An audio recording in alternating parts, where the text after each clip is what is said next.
변호사계 아이돌 정구승 변호사 함께합니다. 안녕하세요. 예, 네, 반갑습니다. 네, 이거 어때요, 이 수식어? 이제 슬슬 부담스러워. 어제 퇴근 잘 하셨어요?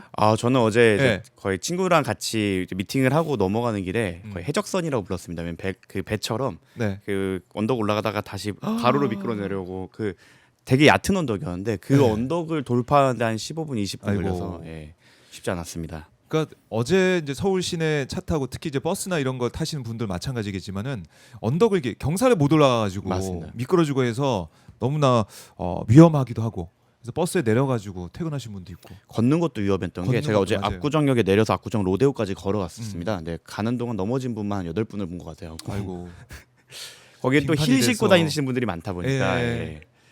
걱정이. 그러니까 이걸 제대로 대응이 하나도 안 됐다는 것 자체가 너무 좀 분노스럽더라고요. 아니 그 강남 한복판의 큰 길도 제설이 안 돼 있어서 그러니까 그분들이 이제 뭐 술이나 한잔 하시고 들어가시는 분들이 다 넘어져 계시더라고요. 예. 강남 하면 좀 오세훈 시장에게 몰표를 준 뭐 지역이기도 한데 압구정동은 거의 몰표였을 아. 거라고 생각을 하는데 거기도 그랬습니다. 그런데 이 서울시정 제대로 안 되고 있는 것, 특히 강남에서 확인할 수 있다는 거 참 아이러니하네요. 그런 것도. 물난리도 그렇고 사실 그런 부분들이 항상 강남에 집중됐었는데도 아. 불구하고 지지세가 꺾이지 않는다는 것도 참 아이러니하죠. 그렇네요. 그래서 모르겠습니다. 이게 어제 차가 막혀서 한강버스 타고 퇴근하신 분이 몇 명이나 됐을까라는 생각도 좀 들기도 하는데 한강버스로 신개념의 대중교통을 만들려고 그러나? 제설 안 할 거야. 그냥 한강버스 타. 이런 그런 생각도 들고 참 너무한다는. 그렇죠. 서울 시민들 어제 너무 고생 많으셨습니다. 특히 서울에 출근하셨다가 서울을 통과해서 퇴근하신 분들도 너무 고생 많으셨고 파주 방향이나 분당 방향으로 가시는 분들은 거의 이 정도면 후쿠오카가 더 가깝다라는 말을 하실 정도로 후쿠오카 가깝다. 그러게 말입니다. 어제 3-4시간 걸려서 퇴근하신 분들 정말 고생 많으셨습니다. 네. 오세훈 시장 지금 해외에 있는데 이거 제대로 왜 대응 못했는지 국민 앞에 사과하고 어떤 경위가 있어서 이렇게 제대로 대응 못했는지도 시민들 앞에 설명해야 되는 거 아닙니까? 지금 당장 뭐 예. 출장을 이유로 나가 있다고 하더라도 차후에 돌아와서 아니면 빠르게 급거 귀국을 해서라도 여기에 대한 지휘로 가고 왜 그렇게 됐는지에 대한 설명을 하는 게 사실 그 지방자치단체장의 도리이죠. 네, 알겠습니다. 오세훈 시장 거기는 따뜻하다고 눈 오고 있는 이 서울시를 잊으면 안 됩니다. 서울시장입니다 아직까지. 자, 짝퉁님도 오늘 역시 제설이 안 돼 있어서 오늘 출근할 수 있을지 이렇게 좀 울고 계시네요. 지금 울고 계시고 이상님은 어제 4시간 30분 걸려서 집에 갔습니다. 이렇게 말씀 주시고 WS님께서는 어제 남양주는 버스 기사님이 버스 버리고 퇴근하셨어요. 운전이 안 되니까. 충분히 그러실 수 있습니다. 고생하셨습니다. 자, 오세훈 뭐 하나요? 폭설 안 치우고 한강버스 타고 커피 마시면서 눈 덮인 서울 구경하냐? 이렇게도 비판하고 계신데요. 참 답답합니다. 답답한 상황들이 이어지고 있고 또 답답한 것 중에 하나가 오늘 팻말도 들고 오셨는데 쿠팡 개인정보 유출 단체 소송 신청. QR 코드를 들고 오셨네요. 예, 저희 서버가 몇 번 다운이 됐습니다. 네. 그래갖고 지금 QR을 갖고 왔는데 QR로 신청해 주시면은 바로 신청 폼으로 넘어가고 그 아마 네이버 카페로 들어간 다음에 신청 폼으로 넘어갈 수 있고 안내사항 확인하시고 하셔도 되고 네. 법무법인 1로 찾으셔도 되고 심지어 제 개인 SNS에도 다 링크를 올려놨으니까 어떤 것이든 찾아서 들어오시면 됩니다. 지금 방송에 나갈 때마다 저희 그 법무법인 홈페이지가 자꾸 다운이 돼갖고 채널을 여러 개 열어놨습니다. 열어놨고 QR 코드로 바로 이제 들어오시면 또 내용을 보시다시피 함께할 수 저희가 있고. 원래는 착수금은 안 받더라도 소송 비용, 그러니까 법원에 내는 비용은 좀 받아놔야 되지 않겠습니까? 그렇죠. 그 원래 11만 원 받기로 했는데 이게 열화와 같은 성원에 그 자주 오마이뉴스에 나오는 문건일 변호사가 예. 소위 말해 뽕을 맞았는지 회사가 부담하겠다라고 하면서 통장을 한번 보고 할 수 있어, 버틸 수 있어 이라고 하더니 갑자기 다 영원으로 만드는 악수를 두고 있습니다. 그래서 아이고. 네, 여러분의 많은 참여가 필요합니다. 규모의 경제가 돼야 어떻게든 저희가 버틸 수 있습니다. 규모의 경제가 돼야 된다. 그래요. 많은 분들 관심 가져주시면 좋을 것 같고요. 쿠팡 개인정보 유출 사태가 너무나 심각하기 때문에 네. 경각심을 일깨우는 차원에서라도 많은 분들이 참여하면 좋을 것 같아요. 현실적으로 지금 과징금 외에는 쿠팡에게 불이익을 줄 수 있는 방법이 많이 없습니다. 이것은 그 깨어있는 시민들이 자신의 권리를 위해서 이제 소송을 해야 쿠팡이 그거를 지불을 함으로써 비용으로 인식하게 되고 이 비용보다 보안 비용이 싸겠다라는 마음이 들어야 우리의 개인 정보를 지키는데 그들이 투자를 하게 될 거기 때문에 네. 우리가 그 돈을 받기 위해서도 당연히 필요하지만 이제 우리의 권리를 지키기 위해서도 좀 나서 주셨으면 하는 마음이 있습니다. 알겠습니다. 많은 분들 관심 가져주시고요. 자, 이제 김건희 15년 구형 때문에 네. 지금 분노하신 분들이 굉장히 많으세요. 그래서 이게 이제 끝이 아니다, 이제 시작이다 이런 말씀을 저도 드리고 있는데 그래도 15년 구형 이 자체가 주는 뭐 실망감이라고 할까요? 예, 분노스러움이 있습니다. 어떻게 파악해야 됩니까? 일반 그냥 사기꾼인 전청조 씨가 15년 구형을 받았었죠. 그걸 생각하면은 어떻게 보면 국사범인 사람이 15년이라는 건 조금 납득하기 어려운 부분도 있지만 예. 저희가 김건희 씨 덕분에 그 명품 브랜드 공부를 열심히 하지 않았습니까?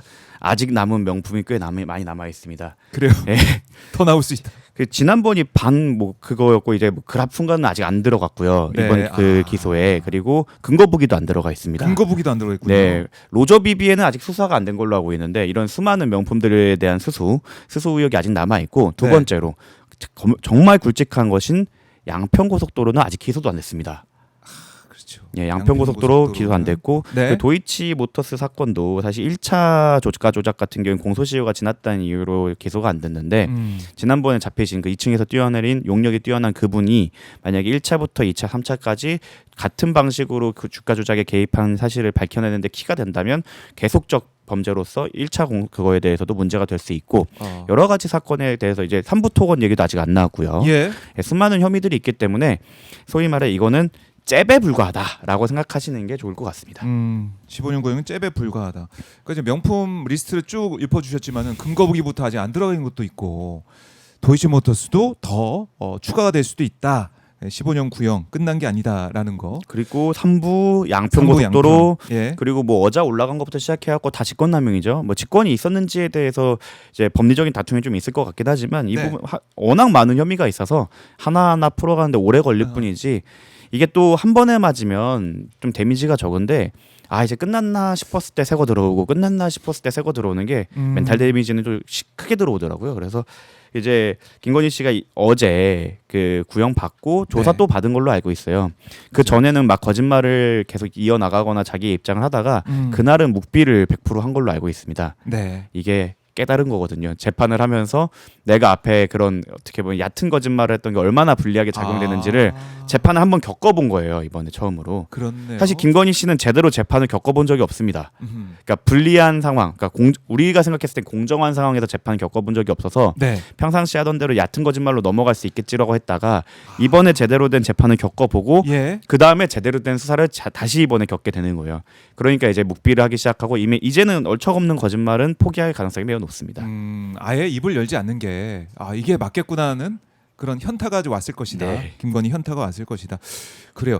이렇게 되면 이제 박성재 전 장관과 주고받은 텔레그램 메시지 이런 부분들 이게 또 수사가 어떻게 되느냐. 박성재 전 장관도 어제 수사를 받았고 조사를 받았고 이게 또 어떻게 풀려갔느냐. 이것도 중요한 거 아니겠습니까? 사실 우리 모두가 예상하고 있었고 예. 그 개엄날 그 개엄을 했던 12월 3일 저희가 명태균 변호인단이 그때 회식을 하고 있었습니다. 왜냐하면 저희는 그걸로 탄핵이 될 거라고 생각을 하고 있었고 네. 저희끼리 우리가 탄핵의 1등 공신이 되겠구나 라고 하면서 자축을 하고 있었는데 갑자기 계엄이 터졌죠. 그때 우리뿐만 아니라 많은 사람들이 예상을 했죠. 이거 혹시 명태균 게이트 아니면 김건희 여사에 대한 그 사법 리스크를 해소하기 위해 모두가 예상하고 의심하고 있지만 아직 링크가 이어지지 않은 그 부분 네. 그 핵심 고리가 박성재 전 장관일 가능성이 매우 높다라는 생각을 하고 있고 왜냐하면 사실 박성재 전 장관 같은 경우에는 그 장관이 되는 과정부터 그리고 하마평에 올랐을 때부터 되게 의외였던 인사였거든요. 네. 고검장이 마지막 커리어였고 그 이후에도 꽤나 그 공직에서 떠나 있었던 사람이라고 그렇죠. 생각을 생각을 하면 이것은 그럼 과연 누구의 픽인가? 여기에 대한 그 소문이 많았고 실제로 저장은 안방이라고 했나? 안방으로 이렇게 김안방. 예. 그러면 본인은 누구라는 것일까요? 그분이 안방이면 나는 돌쇠 노비 그러니까 누구 픽인지를 저는 방증하는 사례라고 생각을 합니다. 그렇다고 생각하면 이 사람이 법무부 장관이 된 이유 그리고 수행했던 목적 자체가 네. 김건희 여사를 위한 것일 수도 있다라고 생각을 한다면 김건희 씨를 위한 것이라고 할 수 있다고 생각을 한다면 이 사람에 대한 수사가 더 깊어지면 깊어질수록 우리가 김건희 씨에 대한 새로운 의혹 그리고 특히 국가 권력을 사유화하거나 아니면은 그것의 가로막히자 내란으로 연결되는 고리를 찾을 수 있을 것이다라고 예상을 합니다. 네, 그래요. 이게 구형이 뭐 몇 년이 더 나올지는 모르겠지만은 이렇게 나오고 쌓여 간다고 하더라도 재판부에서 제대로 이거를 들여다보지 않으면은 이것도 말짱 도루묵 아니냐. 재판부도 중요하지만 네. 사실은 저는 아직 그 수사팀도 중요하다고 생각합니다. 수사팀도 중요하다. 왜냐하면 잘 생각해 보시면 양평고속도로 같은 경우는 변죽을 많이 올렸는데 음. 기소조차 되지 않았어요. 그 시간도 별로 없는데. 네, 시간도 별로 없는데 그래서 이 부분 먼저 수사팀부터 생각을 음. 하면 특검, 포스트 특검에 대해서 우리가 이제 고민을 진지하게 하고 준비를 해야 될 때가 됐다. 네. 국수본으로 넘길지 아니면 2차 특검을 할지 뭐 장단이 있습니다. 국수본으로 넘길 경우에는 국수본의 구성원들이 사실 검사분들이 안 계시기 때문에 검찰과 관련된 법무부와 관련된 수사를 하는데 조금 더 효율적일 수도 있어요. 네. 다만 단점은 영장 청구권은 여전히 헌법에 따라서 검사에게기 때문에 거기서 가로막힐 가능성도 있는 것이고 특검 한 달이 걸쳐야 되니까. 예, 그렇죠. 특검으로 가게 된다고 하면 일단 정치적 부담이 있죠. 뭐 말도 안 되는 소리지만 저쪽에서는 계속 지겹다 끝내라 이런 사람도 있고 네. 그거를 뛰어넘어서 우리가 법을 통과해야 되는 정치적 부담이 있을 뿐만 아니라 또 특검을 한다고 하면 그것도 시간 제한이 걸릴 것이고 그렇다고 한다면 저쪽은 또 지연 전략을 들고 나올 가능성도 있으며 네. 특검을 또 어떻게 구성하는지 실제로 특검에 구성되었던 사람들이나 수사관들을 보면 피골이 상접해 있습니다. 네, 갈 때마다 그러니까 정말로 이제 하기 싫어서도 있겠지만 그냥 열심히 하는 분들 같은 경우에도 그리고 그 과거 특검에 있었던 분들의 증언만 들었더라도 특검이 연장되는 건 사실상 거의 정말 사형 선고의 느낌이다라고 할 정도로 예. 왜냐면 몸무게가 그러니까 극단적으로 두 사례로 나뉘더라고요. 몸무게 극단적으로 빠지거나 극단적으로 찌시는 분들이 생기잖아요. 너무 힘들면 특검에 가면 다들 체형이 그렇게 변하더라고요. 그래서 이런 현실적인 부분도 있습니다. 도대체 다시 그러면 특검을 누굴 부를 것인가? 얘네 이러다가 정말 쓰러질 것 같은데. 네. 그래서 여러 가지 고민이 있다. 그리고 그래서 여기에 대해서는 빨리 이제 민주당이거나 아니면은 민주당 지도부에서 좀 해안을 내서 실제 왜냐면 김건희 씨에 대해서는 실제적으로 밝혀진 부분이 많이 없기 때문에 여기에 대해서는 좀 해안을 모아주셨으면 좋겠다라는 생각하고 이제 재판부로 넘어가자고 한다면 판결에서까지 장난을 칠 거라고는 아직 생각하지 않습니다. 제가 아직 순진하거나 나이브한 걸 수도 있고 아직 양심이 살아있다는 믿음을 잃지 않고 있기 때문에 그런데 물론 그렇다고 하더라도 재판 진행의 문제는 좀 심하게 문제가 있다는 건 모두가 전 국민이 아는 상황이고 영장 기각률은 이건 말이 안 된다고 생각합니다. 제가 모 방송에서 우스갯소리로 이 영장률이 일반 사건에도 이어졌다면 저는 집을 샀을 것이다 라고 말하는 정도로 사실 말이 안 돼요. 그 영장 기각률은. 그래서 하필 중요한 이런 사건에 네. 있어서 영장이 다 기각이 되고 있느냐. 증거가 없다고 하기에는 사실 언론 보도된 정황이나 증거만으로도 일반적인 경우에는 다 영장이 나오는데 네. 그 영장들이 번번이 기각되는 점 그리고 정말 박성재 장관에 대한 영장 기각은 그 누구도 설명을 하지 못합니다. 그런 걸 생각을 한다면 내란 전담 재판부에 대한 필요성은 충분히 있다. 다만 이 내란 전담 재판부에 대한 그 법안이 올라오자 법조계에선 사실 좀 조건반사적으로 비판이 엄청 많이 쏟아졌어요. 네. 그게 꼭 그 법조계 인분들이 보수적이어서 아니면은 특정 정당의 색깔을 가져서일 수도 있겠지만 일부분 또 들어보면은 이건 위험할 수 있다라고 고언을 해주시는 분들이 있어요. 왜냐하면 이랬다가 혹시 위헌 나오고 그러면 독수독과 이런 것 때문에 공소기각 나오면 어떡해. 얘네 무조건 무기징역 사형 보내야 되는데 라는 걱정이 있는 부분도 있으니까 이제 당이나 이제 지도부나 뭐 법사위 차원에서는 그런 비판도 좀 꼼꼼히 수용해 갖고 빠져나갈 수 없는 그물을 만들었으면 좋겠다라는 생각을 갖고 있습니다. 그러게 추경호 영장도 기각이 되고 그것도 12월 3일 내란 1년 되는 날에 상징적인 건 좀 보여준 것 같아요. 저는 그건 조은석 특검의 진짜 비장의 한 수라고 생각을 했거든요. 한덕수에 대한 비판을 감수하면서까지 이제 그 추경호를 영장을 쳤다고 생각을 하는데 그냥 한덕수가 불구속이 돼도 놔두고 15년만 구형한 것은 거기에서 이제 증언을 얻어서 추경호로 갈 동력을 만들었고 그 타이밍도 정말 예술적으로 12월 3일 과연 이러한 정치적 부담을 법원 너네가 견딜 수 있어라는 어떻게 보면 소위 말해 이게 좀 어감이 살기 위해 쇼부를 걸었는데 승부를 걸었는데 이제 거기에서 법원이 생각보다 더 방탄으로 나왔다고 생각을 합니다. 그러니까 추경호 영장이 발부가 그러니까 저는 그런 생각도 들어요. 그게 발부가 안 되면서 오히려 그날 많은 시민분들이 또 국회 앞에 나와서 응원봉을 들고 내란 전담 재판부 포함해가지고 아직 내란은 끝나지 않았다 이 외침을 더 할 수 있는 어떻게 자극은 됐을지 몰라도 그 판단, 그 결과는 너무나 아쉽고 화가 나죠. 이게 정치적으로는 동력을 얻었다고 생각할 수 있는데 사실 사법부는 기계적으로 움직여야 되는 집단이죠. 근데 자꾸 그분 스스로가 정치적 행위를 하고 있기 때문에 오히려 상대방에게 개혁의 빌미를 주고 네. 상대방들이 그러니까 어떻게 보면 사법부에 있지 않은 사람들이 그들을 공격할 비밀을 주고 있다. 그래서 저는 계속 말씀드리지만 법원 가족 여러분, 제가 1년 잠깐 그 군복무를 법원에서 한 기간이 있기 때문에 감히 법원 가족이라 불러보겠습니다. 네. 법원 가족 여러분들께서 밖에서의 비판보다 더 맵게 비판을 해야 된다고 생각합니다. 법원의 사법부의 독립성을 해치고 네. 사법부의 권위와 사법부의 신뢰를 해친 건 밖에 있는 사람들이 아니라 안에 있는 사람이고 가장 높은 자리에 있는 사람이라고 저는 생각합니다. 그래요. 이 특검도 앞으로 남아 있는 그 시간 동안 열심히 해야 되고 더 이제 종합 특검이나 후속 특검도 필요하다라고 언급을 했고 또 내란 전담 재판부 포함해 가지고 사법부도 정말 잘 판단해야 된다라는 말씀을 계속 드릴 수밖에 없는데 다시 이제 오세훈 시장 얘기를 저희가 좀 돌아보면 기소가 됐어요. 기소 이제 예측하셨잖아요. 기소가 됐는데 오세훈 시장 그럼 계속 재판을 받으면서 서울시장 출마할 가능성이 있다. 네. 이렇게 봐야 됩니까? 아까 앵커님께서 말씀하셨듯이 아직 현직 서울시장이잖아요.라는 것과 동시에 이제는 현직 피고인이 되었습니다. 오세훈 현직 피고인. 네, 이제 조동장원 차장님처럼 네. 이제 피고인 씨 이제 서울시정도 중요하지만 재판도 받으셔야 됩니다라고 말씀드리고 싶고요. 재판은 아마 불구속 재판이기 때문에 시간 제한에 막 러쉬를 당하진 않을 거예요. 네. 그래서 6개월 이내에 진행되긴 쉽지 않을 거다. 분명히 증인을 엄청 부를 겁니다. 예. 그런 전략으로 피고인 나올 측에서 것이다. 이번에 기소되면 한 달 정도 뒤에 그 새로 첫 공판기일이나 공판 준비기일이 열릴 텐데 그때부터 쏟아내기 시작하겠죠. 계속 질질 끌면서 아니 그때 이제 증인 목록이나 이런 걸 내려고 할 건데 제 생각에는 자 그러면은 김한정 씨 부를 거고요, 강철원 네. 부시장 부를 거고요, 명태균 씨 부를 거고요, 김태열 씨 부를 거고요, 강혜경 씨 부를 거고요. 거기에 관련됐던 당직자들부터 시작해서 다 부를 겁니다. 하루에 한 사람에서 많으면 두 사람 한다고 했을 때 재판이 한 달에 한 번 잡히죠. 네. 벌써 계산이 딱 섰습니다. 6개월은 넘겠구나. 6개월은 넘겠구나. 네. 그럼 지금 딱 6개월이 남아 있는데 지방선거가 그때까지 이제 버티면서 출마할 생각을 할 것 같은데 개인적으로 어떻게 예상하세요? 서울시장 후보가 될 수 있다고 보십니까?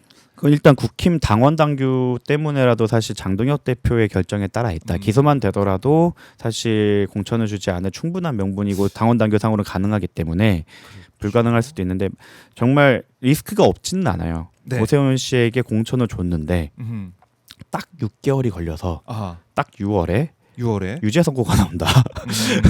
물론, 물론이라도 예. 나오게 된다면 그러면 굉장한 혼란을 겪게 되겠죠. 그리고 아하. 잘못하면 633 원칙 때문에 그게 이제 내년 연말에 예. 뽑은 지 6개월도 안 된 시장을 보궐해야 되는 상황이 생길 수도 있어요.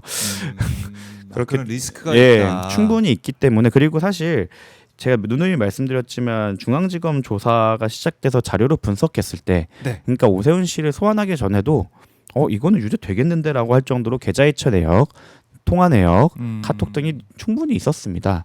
그렇기 때문에 국민의힘에서 꼭 그 당내 정치 상황을 배제하고서라도 네. 오세훈을 공천하지 않을 그 이유와 명분과 가능성이 충분하다라고 생각합니다. 그렇군요. 그래서 결국에 뭐 나경원 의원한테 스포트라이트가 또 이제 쏟아지고 있던데 모르겠습니다. 그러니까 어떻게 될지 모르겠지만은 지금 서울시정의 이 모습을 보면 어제부터 오늘까지 이어지고 있는 이런 이제 폭설 대란 이걸 보면은 글쎄요 서울 시민들이 화가 좀 많이 났기 때문에 누가 후보가 되든 간에 글쎄요 국민의힘 쪽도 쉽지 않은 게 아니야 이런 생각도 들 것 같기도 하고 저는 그래도 예. 선거 전까지는 국민의힘 잘한다 좀 해줘야 뼈를 깎는 개혁에는 좀 늦춰지지 않을까. 오히려 방심하게 최근에는 그래서 방송을 나갈 때마다 네. 장동혁 당대표님에게 항상 영상 메시지를 보내고 있습니다. 한번 보내세요. 저희가 시간 굳게 버티십시오. 저희가 좌파 방송에 휘두르지 마시고 굳게 버티십시오. 장동혁 대표가 뭐 현장 가면은 막 뭐라고 하죠. 그러니까 거기에 대해서 맨날 이 좌파들의 이 목소리가 나오고 있는 거 보니까 내가 잘하고 있다. 뭐 이런 식의 얘기를 하잖아요. 네, 버티셔야 합니다. 신념을 꼭 지키시기 바랍니다. 당 대표님의 길이 옳습니다. 응원합니다. 이게 참 따뜻한 네. 영상 메시지를 네, 보내주셨습니다. 한덕수 씨와 같은 거죠. 서로 사랑해야 됩니다. 저쪽 땅이라고 해도 사랑하고 품어줄 수 있어야 됩니다. 그래요. 네. 쓰임새가 네. 있습니다. 예, 있습니다. 알겠습니다. 여기까지 들어보겠습니다. 네. 변호사 계 아이돌 정구성 변호사 함께해봤습니다. 고맙습니다. 감사합니다. 네, 지금까지 정구성 변호사 말씀을 나눠봤습니다.